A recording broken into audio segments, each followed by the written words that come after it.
Último episódio da série, 4 mensagens, e essa série ela tem o propósito de nos encorajar a viver uma vida com alegria e não uma vida de circunstâncias e felicidades aparentes. Nós falamos nessa série sobre Estamos em Obras, foi a primeira mensagem, a segunda, 100 likes, semana passada, prossiga para o alvo, e hoje a gente vai falar sobre a quarta mensagem, que é Posso Tudo, ou Tudo Posso. E eu quero que você abra sua Bíblia em Filipenses capítulo 4, verso de número 13. Filipenses 4, 13. E a minha versão ela fala o seguinte: tudo posso naquele que me fortalece. Nesse capítulo o apóstolo Paulo, ele vem fazendo as suas últimas recomendações à igreja de Filipenses, e é uma igreja que ele considerava, inclusive ele fala, vocês são a minha alegria. Paulo fala para a igreja de Filipenses, vocês são a minha alegria, vocês são a minha coroa, minha alegria e coroa. Embora essa igreja tenha nascido num parto meio doloroso, de uma mudança que Paulo tomou no meio de uma direção, essa igreja, ela trouxe muitas alegrias para Paulo, e ela trouxe muito auxílio em momentos de necessidade da vida de Paulo. Uma igreja que o ajudou muito, que o fortaleceu, que o ajudou a continuar, tanto com pessoas quanto com recursos. E a gente vai ver que Paulo, ele traz uma verdade aonde ele fala sobre aonde a nossa força se estabelece. A nossa força, ela não vem de um ambiente ou de uma situação, mas ela vem do Senhor. A nossa força, e Paulo fala sobre isso, que eu tudo posso naquele que me fortalece. A gente pode todas as coisas naquele que nos fortalece. Nós não podemos todas as coisas na força do nosso braço. Nós podemos todas as coisas naquele que nos fortalece. E quando Ele está nos fortalecendo, a gente consegue se manter de pé. Então, a palavra grega aqui para estar firmes é a palavra stekete, que significa como se fosse um soldado que estava firme em uma batalha e ele ficava até o final, mesmo com alguém tentando matá-lo. Então, a palavra que Paulo utiliza aqui é uma palavra de guerra, quando ele fala, estão firmes, vocês estejam firmes, estejam constantes no Senhor. E essa firmeza e segurança, ela só vem de Deus. Muitas vezes a gente, quando não conhecemos a Cristo ou não nos aprofundamos em Jesus, a gente vive uma vida que qualquer coisa nos abala.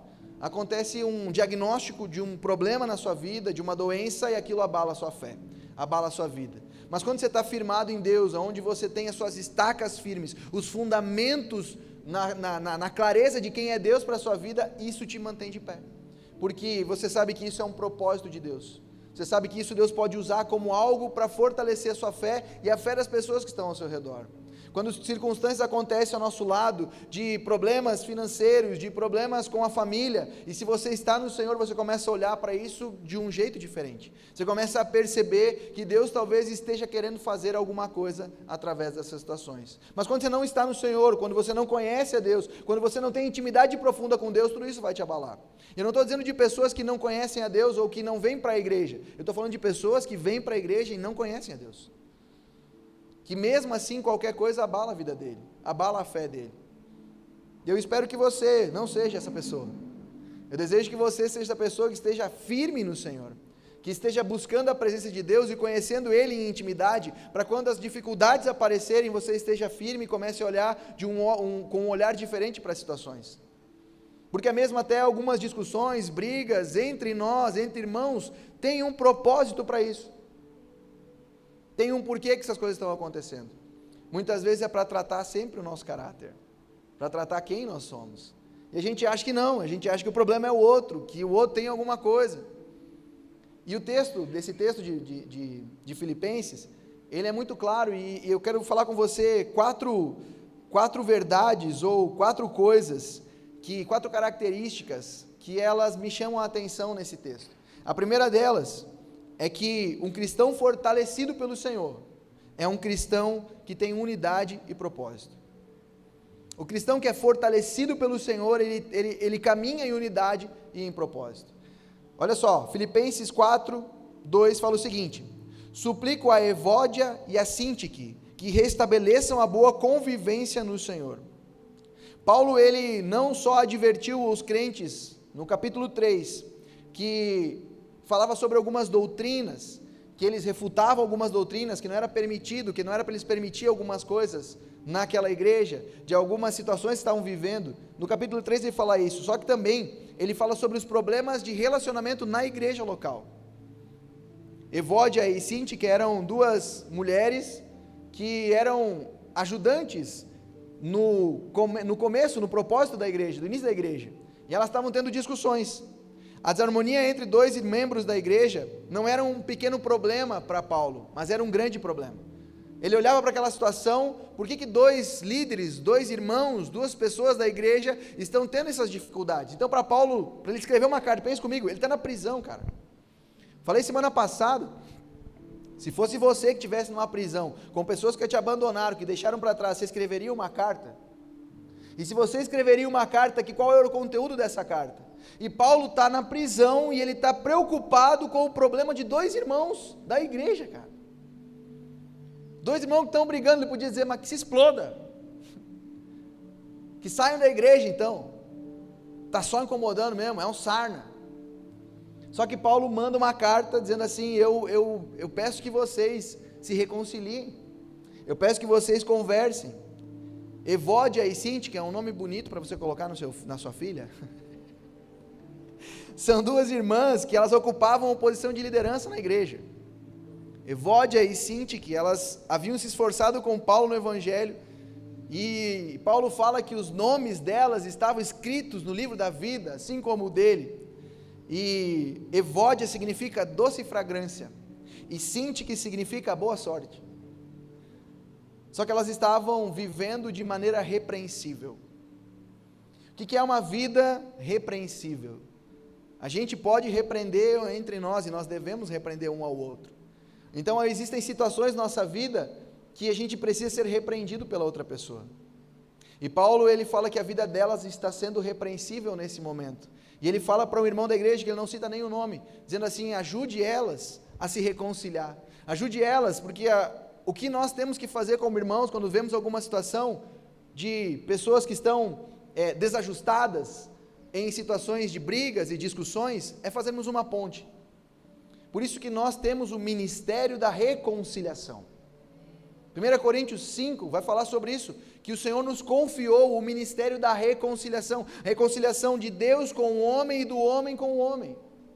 É o nosso papel fazermos a reconciliação e não trazermos mais problema, porque às vezes você está sentando à mesa e conversando com pessoas e dando mais problema ainda, porque você ouve e você continua alimentando o fogo do outro, e dizendo, verdade, ele é assim, é que assim, verdade, comigo também aconteceu. Várias vezes eu falo sobre isso aqui, muitas vezes a gente está matando alguém no coração do outro, pelas palavras que falamos de um problema que eu tenho. Se eu tenho um problema com o Marquinhos, e chego para o Ike e falo do meu problema com o Marquinhos, o Ike começa a matar o Marquinho dentro dele, sendo que o Ike não tem problema algum com o Marquinho. Só que quando o Ike vai conversar com o Marquinho, ele chega lá já com um pé atrás, com um escudo na mão. Entenda, na vida, ou você vai ser um escudo, ou você vai ter uma espada. Ou você é um defensor, ou você é um atacante de uma situação. E às vezes Deus não quer que você entre em nenhum tipo de briga, que você só fique ali. Você não precisa tomar partido da situação que o outro está enfrentando. Casamento, relacionamento, briga de casal. Deus o livre.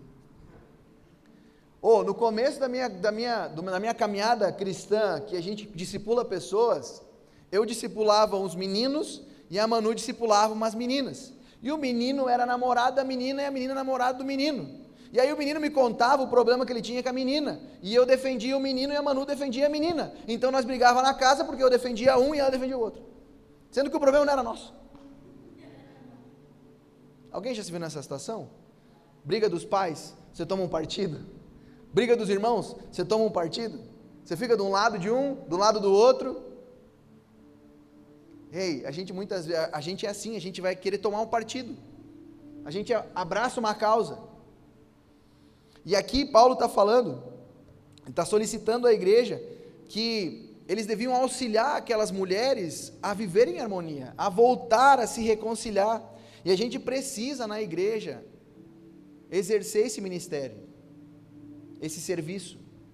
que é o serviço de reconciliar as pessoas. Às vezes você sabe que tem duas pessoas que não estão mais sentando à mesa como sentavam antes, por alguma desavença, por algum ponto de vista, por algo que um teve de um olhar em relação ao outro, e o outro teve um olhar em relação àquele um, e não teve conversa entre eles, e eles vão se afastando, e eram duas pessoas que andaram por muito tempo juntos, e eram tão bons juntos, e você está vendo aquilo, e você não consegue ir lá, e diz assim, cara, vamos fazer uma ponte aqui, senta, vamos fazer um churrasco, vamos tomar um café, vamos fazer alguma coisa junto. Nós precisamos voltar a aproximar as pessoas. Paulo exorta essas duas irmãs a pensarem em um só propósito no Senhor. A gente não precisa ter a mesma ideia, queridos, a gente tem que ter o mesmo propósito. A gente pode não concordar com a mesma coisa, mas a gente está no mesmo propósito. Sempre o propósito será maior do que eu gosto ou do que eu quero. Nós não podemos estar unidos a Cristo e desunidos com os irmãos. Não tem, cara, como você querer viver na eternidade, no céu, se aqui na terra você não consegue conversar com o irmão do lado, cara. Não existe isso, cara. Eu perdoo ele lá, eu aqui, cada um que se exploda. Aí lá no céu daí. Ele vai passar do seu lado e você vai virar a cara. E Jesus olhando para você, desce. Aqui não é seu lugar. Não há comunhão vertical sem comunhão horizontal. Não há comunhão com Deus se não tem uma comunhão horizontal, querido. É necessário que haja uma comunhão horizontal para que haja uma comunhão, como é que chama? Vertical. Para cima. Tem que ter uma comunhão. Amar a Deus sobre todas as pessoas. Amar a Deus sobre todas as coisas e amar o próximo como você mesmo. Você precisa amar a Deus sobre todas as coisas, mas amar o próximo, senão não faz sentido. Amar a Deus é amar o próximo, porque o homem é o imago Dei, o homem é a imagem de Deus. Então se você não ama o seu irmão, você não ama a Deus. E amar não é bons sentimentos em relação a alguém, já falei isso várias vezes aqui. Você não precisa sentir que você gosta da pessoa. Amar é servir, amar é se entregar, amar é além do que você está sentindo. Hoje eu estou sentindo que eu amo e vou dar um abraço. Às vezes dá um abraço sem sentir. Você vai fazer um movimento que gera amor, que gera unidade. Então, o amor não diz respeito a um sentimento, o amor é uma ação, é uma atitude. Deus amou o mundo que deu o seu Filho. Deus não sentiu amor pelo mundo e fez. Deus amou o mundo e deu. E dando, reconciliou o mundo com Ele. Então é um movimento que você faz. É um lugar que você entra. A lealdade mútua é fruto da lealdade em Cristo. A irmandade humana é impossível sem o senhorio de Cristo. Ninguém pode estar em paz com Deus, com desavença com os irmãos. É utopia, cara. Você achar que é super espiritual mandando todo mundo para o inferno. O espiritual, que não consegue se relacionar com ninguém. É impossível se relacionar com pessoas assim, achando que está num patamar muito elevado. Não existe esse relacionamento, querido. Por isso a desunião dos crentes no mundo fragmentado é um escândalo. Como assim? Você quer ver uma igreja começar a ser destruída? Líderes começar a sair da igreja. Quando líderes que não conseguem mais andar junto, a igreja começa a se desfragmentar. Porque é uma vergonha. O que está acontecendo entre eles? Se eles não conseguem, são os cristãos, são pequenos cristos na terra, eles não conseguem se unir. É muito fácil alguém chegar e dizer assim, pastor, eu estou saindo da igreja. E eu dizer assim, não, vai, que você só incomoda mesmo. Tem gente que a vontade é indicar uma igreja para o cara aí. Mas tu vai lá, tu conversa, tu tenta trazer de volta.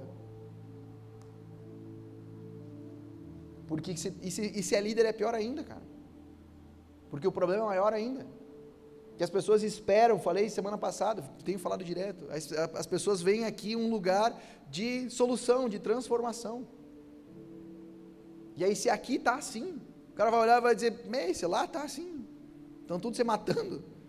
Daqui a pouco sai um líder dali, não está satisfeito, não conseguem conversar mais entre eles. Porque o nosso orgulho muitas vezes não deixa. Colossenses 3,13 fala assim: suportem uns aos outros e perdoem as queixas que tiverem uns contra os outros. Perdoem como o Senhor os perdoou. E suportar não é assim, tá bom, eu vou lá.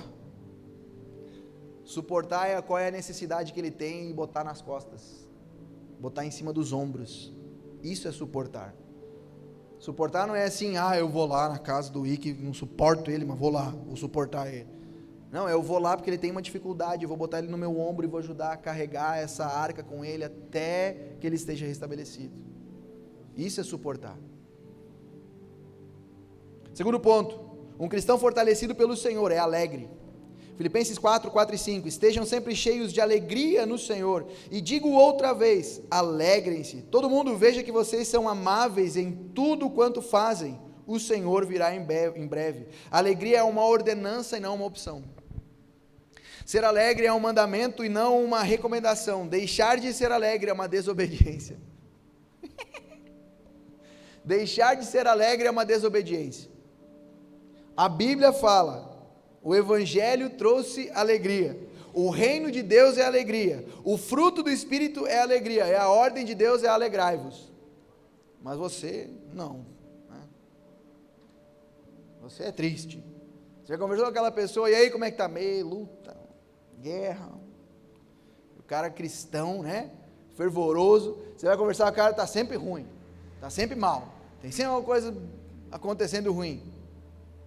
Daí vem o não crente e pergunta para ele, e aí como é que está a sua vida? Ei, meu Deus do céu, luta, irmão. O cara nem sabe o linguajar crente, Porque o crente tem um linguajar próprio, Aí crê em guerra, irmão, crê em, olha, Deus o livre. Aí o outro vai olhar e vai dizer assim, mas eu não vou nessa igreja, não quero esse Deus seu aí não, segura ele aí para você. É só guerra, é só luta, é só dificuldade. E o cara vai dizer, nem vou lá então, não quero conhecer esse Deus aí, fica para você. Por isso alegrai-vos, não tem a ver com a situação, tem a ver com o Senhor, é estar no Senhor.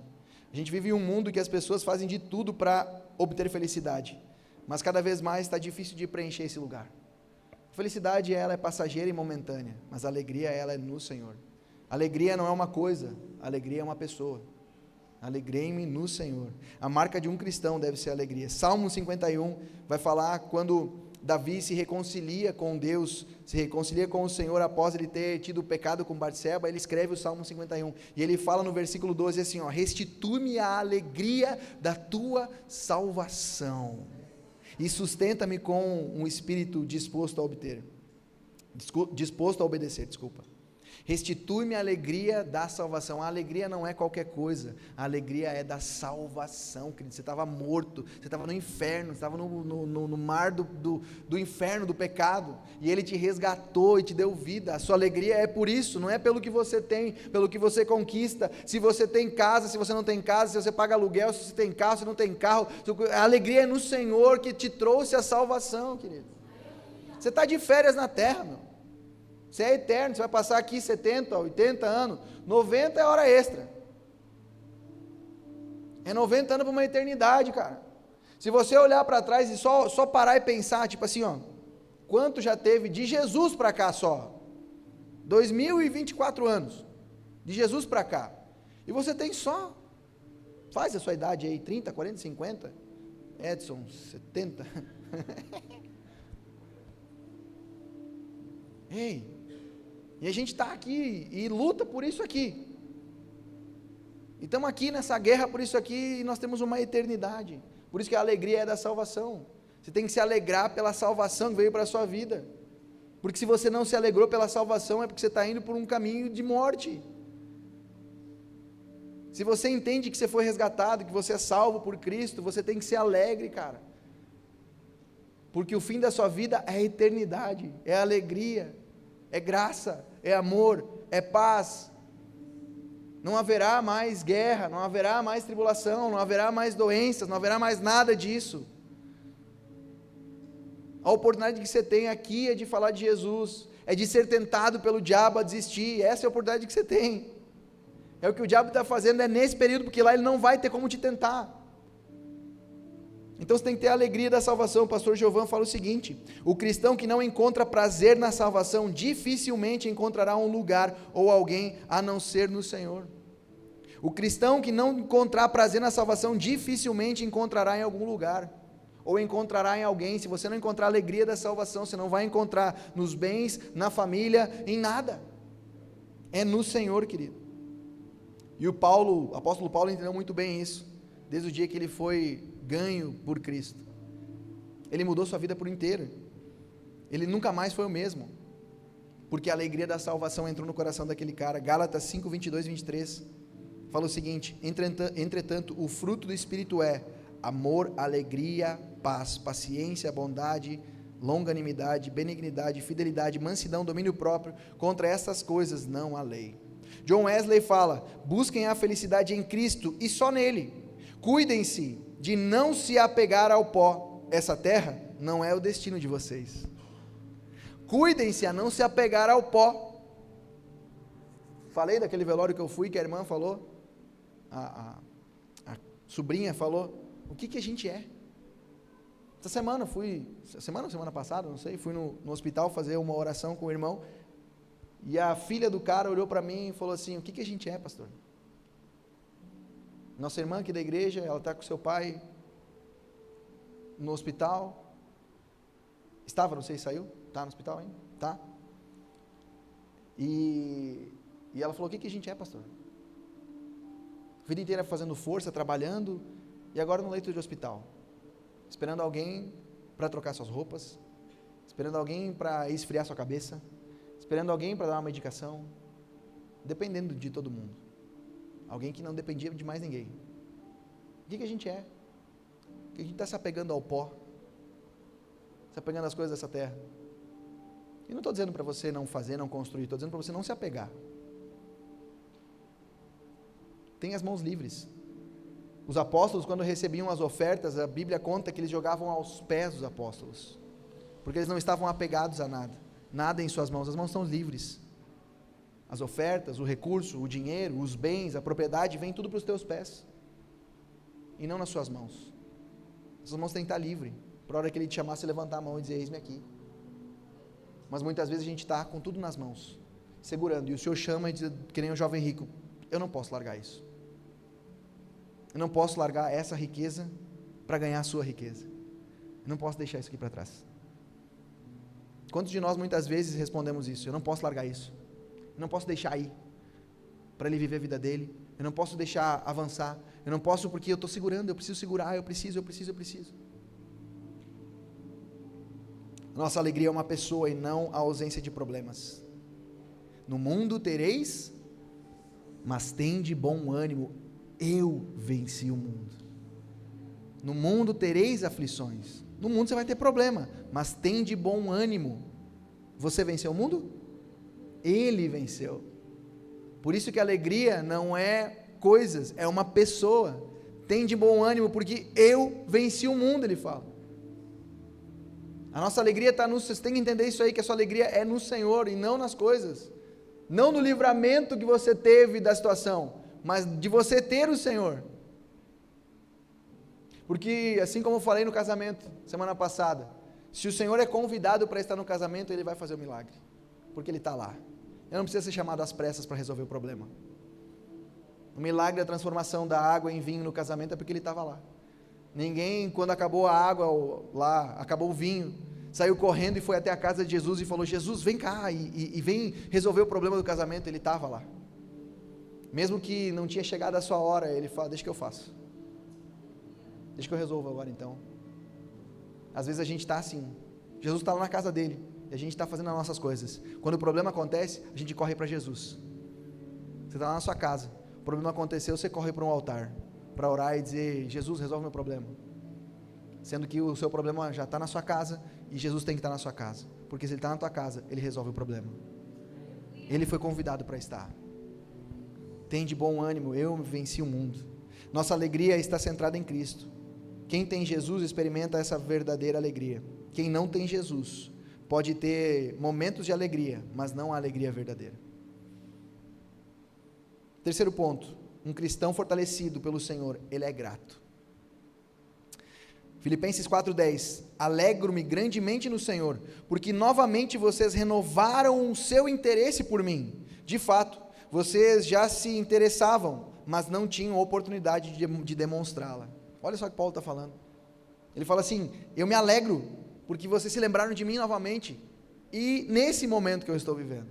Então eu me alegro por isso, porque um dia vocês se alegraram e vocês talvez não tinham oportunidade de mostrar, e agora estão mostrando. Olha que massa, cara. Será que tem alguém na sua vida que você tem uma oportunidade de mostrar quanto você o ama? Uma oportunidade de demonstrar para ele que você gosta dele, que ele é importante para a sua vida? Talvez Deus está nos chamando a esse momento de gratidão, de sermos gratos às pessoas que estão ao nosso redor e que talvez a gente ou a gente acha que não teve oportunidade de poder demonstrar amor. Às vezes a gente só precisa preparar um café da manhã, a gente só precisa ligar, mandar uma mensagem e dizer assim, podemos tomar um café? Posso passar aí tomar um mate? Posso ir aí conversar com você?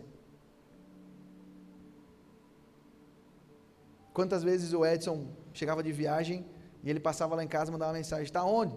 E ele não parava de me incomodar até eu dizer onde é que eu estava. E daí vinha e trazia ou um picolé, um sorvete, ou trazia um morango, de viagem. Quantas vezes a gente faz isso? Eu lembro do meu sogro, cara. Meu sogro, toda vez que ele vinha lá em casa, ele trazia alguma coisa. Ó, não deu briga lá, leva para casa os morangos também. Não, esse dia teve os gelo, né? A semana foi top. Hein? Mas o meu sogro, cara, no começo eu não entendia, mas toda vez que ele vinha lá em casa, ele vinha com uma sacolinha de alguma coisa. Ou era um sabonete, ou era um detergente, ou era alguma coisa que, tipo, não faz sentido. Entendeu? Só que, cara, a hora que estava acabando o detergente, que não tinha mais, era o dele que eu lembrava, e estava lá. Quando não tinha mais o sabonete lá, que tinha um lá escondido, era o dele que eu lembrava. Porque ele sempre vinha demonstrando um tipo de amor. Ele fazia oportunidades, ele gerava a oportunidade de poder fazer alguma coisa. E você tem gerado essa oportunidade na sua casa? De ser grato às pessoas, de mostrar isso para eles? Pense sobre isso.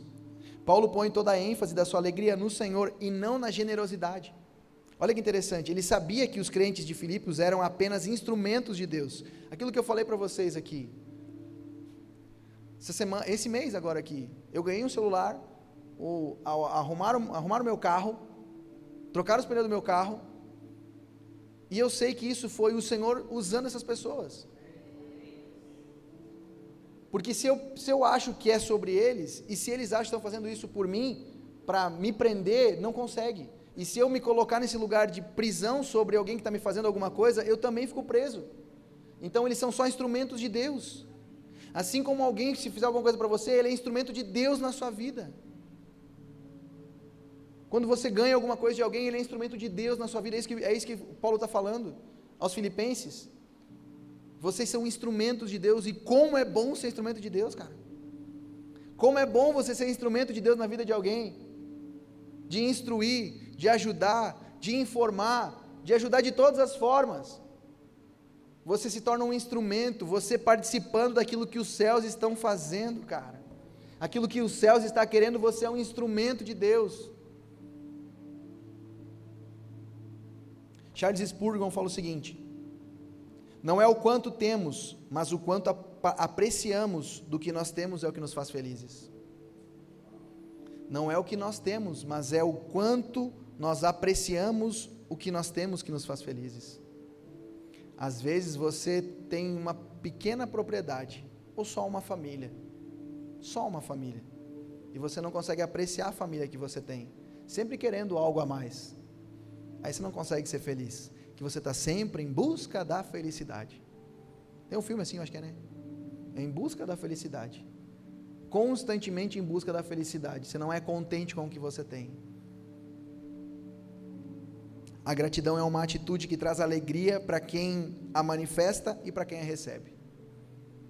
Paulo era um homem muito bom nos elogios, e ele sabia reconhecer o valor das pessoas, o trabalho deles, sobretudo a generosidade com que ele era tratado por eles. Sproul fala o seguinte, um teólogo americano: o fato de eu estar respirando essa manhã é um ato de misericórdia divina. Deus não me deve nada, eu devo tudo a Ele. Só o fato de nós estar respirando é a misericórdia de Deus. Ser grato a alguém é reconhecer que nada na vida é feito sozinho. Quando você é grato por alguém, você entende que você não está fazendo nada sozinho, que alguém está com você. Epicuro, um filósofo grego, ele fala assim: as pessoas alegres lembram o passado com gratidão, alegram-se com o presente e encaram o futuro sem medo. Chesterton, um grande escritor, ele fala assim, a gratidão é a mãe de todas as virtudes, a forma mais elevada do pensamento. Então, queridos, sejam gratos às pessoas que estão com vocês, às pessoas que andam ao seu lado. Demonstre essa gratidão. Prepare ambientes para que você tenha a oportunidade de mostrar essa gratidão de alguma forma. E às vezes são coisas muito simples, são coisas pequenas. Às vezes um tempo de 5 minutos com o seu filho, 10 minutos para parar para ouvir, muda todo o seu dia e o dia dele. E o quarto e último ponto: um cristão fortalecido pelo Senhor não se move por necessidade ou circunstâncias. Paulo não floresceu num paraíso, ele passou por grandes necessidades. Sabia o que era fome, sede, frio, nudez, prisão, açoites, tortura mental e perseguição. Ele sabia tudo isso, só que ele tinha um contentamento em sua vida, e o contentamento dele se tornou um aprendizado para aqueles que estavam andando junto dele. Independente de todas as situações que ele estava enfrentando, ele continuava com alegria, e continuava instruindo, continuava derramando daquilo que estava dentro dele. Quando ele era apertado, o que era derramado dele? A pergunta que eu faço para você: quando você é apertado pelas situações e circunstâncias da sua vida, medo, perseguições, angústias, ansiedade e depressões, o que você derrama? Você derrama amor, ou você derrama uma explosão de ira, de contendas? Humilhação ou honra, fartura ou fome, abundância ou escassez eram situações vividas por Paulo. Mas no meio delas, e apesar delas, ele aprendeu a viver contente, pois a razão do seu contentamento estava em Deus e não nas circunstâncias. Paulo, ele era um termostato e não um termômetro. Paulo era alguém que no ambiente que ele chegava, ele transformava o ambiente. Ele não chegava e era um termômetro. O termômetro ele serve para medir a temperatura. O termostato serve para mudar a temperatura. Para onde você vai, os ambientes que você entra, a sua casa, o seu emprego, o seu trabalho, os lugares que você passa, você tem sido um termostato ou você tem sido um termômetro? Você só entra e você só mede a temperatura e você se adapta àquilo, ou você entra e você vê que aquilo não está legal e você começa a transformar aquele ambiente? O que você tem sido? Um termostato ou um termômetro? Paulo era esse cara que ele mudava os ambientes. E o Senhor deseja que nós cristãos sejamos essas pessoas que vão transformar os ambientes. Que nós entramos e não apenas vamos medir a temperatura. Pô, aqui o negócio está feio e você fica calado. Não, às vezes você vai ter que entrar, ver que o negócio está feio e você ser a transformação. A palavra que sai da sua boca é uma palavra de vida. As pessoas lá fora estão esperando que algo vivo saia de você. A ardente expectativa da criação aguarda a manifestação dos filhos de Deus. Eles estão esperando, queridos. E é por isso que Paulo, mesmo preso, na sala de espera do seu martírio, no fim da sua vida, tudo aquilo que ele já sabia que ia acontecer, daqui a pouco eu vou morrer, ele fala, Filipenses 4,13, tudo posso naquele que me fortalece. Ele vai ser decapitado, ali na frente ele já sabe qual que é o muro que a cabeça dele vai cair, e ele fala, tudo posso naquele que me fortalece. E ele sabia que ele não ia sair dali vivo. Não é aquela frase de efeito, não vai acontecer, tudo posso naquele que me fortalece, vai me livrar. Não, ele sabia, porque na carta anterior ele fala, estou indo para a minha última viagem, estou indo a destino à minha morte. E lá ele sabia que ele ia morrer, que era o fim dele. E ele fala, tudo posso naquele que fortalece. Não está dizendo que eu posso, Deus vai aparecer agora aqui e vai mudar a cena, Deus vai me tirar dessa morte. Ele fala, não, eu tudo posso naquele que me fortalece. Independente do que vai acontecer, é Ele que me fortalece. Eu sei que isso aqui vai acabar. E quanto antes acabar para mim, melhor, que eu vou estar com o meu Senhor. Qual que é a revelação que Deus tem para a sua vida? O que você pode dizer? Você pode dizer que tudo posso naquele que fortalece? Ou você fica esperando as circunstâncias? Ou você está refém das coisas que acontecem ao seu redor para te trazer alegria? O que é que você está esperando há anos que não acontece? E que ainda assim você fica, eu serei alegre, ou eu serei feliz se isso acontecer. Não espere por isso. Preso, açoitado, quase chegando no fim da vida dele. Ele diz, tudo posso naquele que me fortalece. Pedro, pode vir para cá. Quero que você fique de pé comigo. Não deixe as circunstâncias da vida tirar a confiança que você tem no Senhor. Jesus nos fala em João 16:33. Tenho-vos dito isso, para que em mim vocês tenham paz. No mundo tereis aflições, mas tende bom ânimo. Eu venci o mundo. No mundo tereis aflições, mas tende bom ânimo. Eu venci o mundo. Jesus falou sobre as aflições da vida, falou sobre as dificuldades, mas ele disse, em mim tenham paz. Em mim tenham segurança. Em mim vocês sejam firmes. Eu quero que, enquanto a gente vai adorar o Senhor, você reflita sobre essa mensagem. Que você reflita sobre esses pontos que a gente falou. Reflita sobre sua vida, como que você tem enfrentado isso. Se você tem sido grato com as pessoas ao seu redor. Se você tem se movido apenas pelas necessidades da vida. Se talvez, muitas vezes, você espera que alguma coisa aconteça para você se tornar alegre ou feliz.